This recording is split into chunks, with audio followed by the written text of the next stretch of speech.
Tuesday, September, I'm going to guess 19? Yeah, I think that's right. 19. I like it. Okay. It's Sure. September 19th, 2023. And we are wherever we are, and Taylor's holding it down in the basement. And we're here with all of your regular segments. I should have just brought over a big device that we're going to try, but to the living area. But now I'm realizing that I should have just brought some sort of small pipe over here so that we could start smoking immediately, because it'll take a second to get this thing going. So I'm intrigued. let's no, it's just a really big bong or whatever. It's beautiful, though. I really like this. It's nice, it's fun, and I wanted to try it on the show, but I also want to get smoking right away. So let me go grab another pipe from the same company. I'll be right back. Do you have Alicia, do you have a riddle you could try out on this here? A riddle? Yeah, Taylor, riddle me this.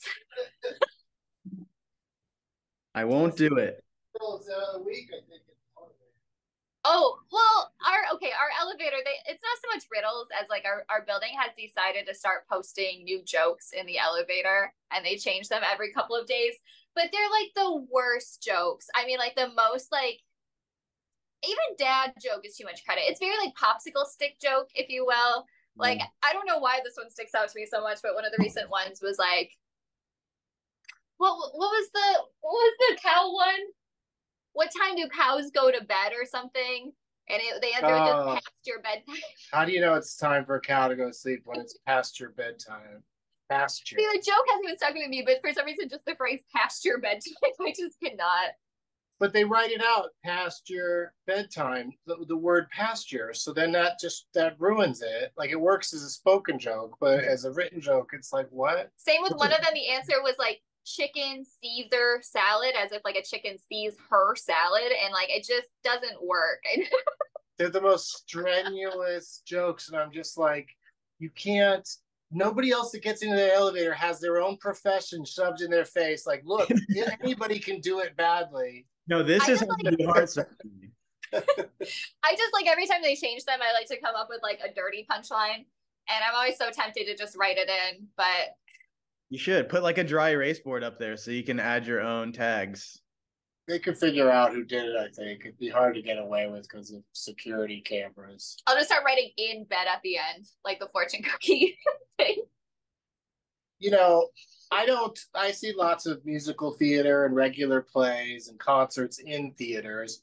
And generally, if the rule is you're not supposed to smoke, I don't smoke, But if I did, I would vape, probably, do it quickly, and blow it down, blow it into a sleeve, blow it into my jacket, something. But that Lauren Bobbitt lady, that politician that got caught vaping at Beetlejuice, is just hitting it and then just blowing it straight ahead between the heads of the people sitting right in front of her. And then her people tried to say, oh no, that was just the fog machines in the show. So funny.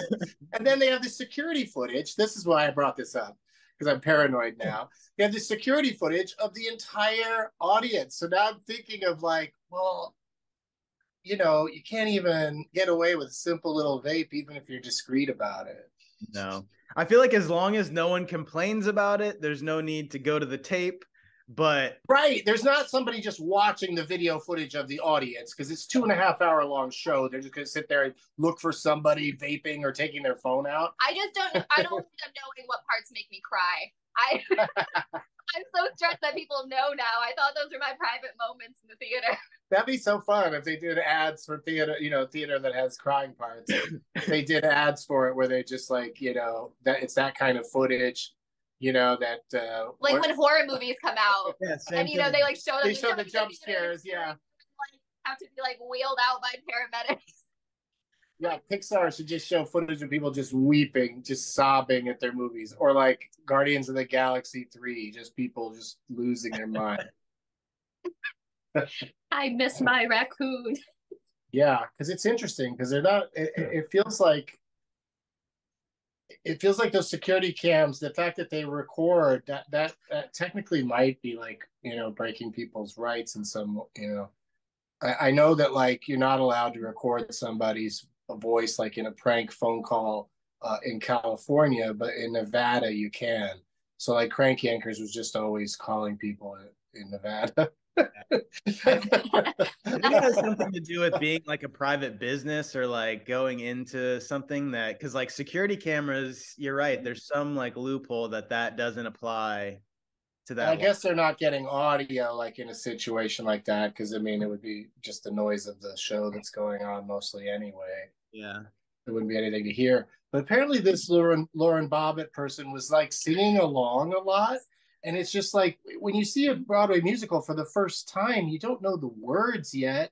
Like, and she was acting like, well, I don't go to theater. I was out of my element. I'm not like them. Because she was like getting up out of her seat and applauding after just like a regular number, where like something amazing has to happen to get people up out of their seats early on in a show. I like that you're complaining about what's unfortunately like the least offensive thing she did. No, that's the thing. It was just a list of things. Like she just did every single thing that would bug me. But if you just do one of them, you could probably get away with it. But if you're doing if you're vaping, standing, singing, taking flash selfies, grabbing dick, taking flash selfies, like, look, I'm in a theater watching a show that's happening right now. Selfies, actually, I forgot about that part. That was bad. Yeah, they're leaving their program sitting right there in the aisle where anybody could slip on them. Like they do everything you could do wrong. It's almost like it'd be like a video of here's a don't do be a do be and don't be a don't be. Here's the things you don't do in the theater and just show every single thing that she did that day. It was hilarious. I mean, I do hope a theater changes its little, like if a theater has an intro video to tell people, no photos, no whatever. I hope that they do include that now. Oh yeah, like Alamo Draft. Exactly. Yeah. Speaking of which, we're going to go to Austin, Texas this week for Fantastic Fest, a very fun film festival that's thrown by the Alamo Draft House it's the South Lamar location in Austin. So I'm not really plugging it because it's a long festival that is mostly attended by people that live in Austin, and so if they're into it, they probably know about it already. And like every movie is kind of fucked up.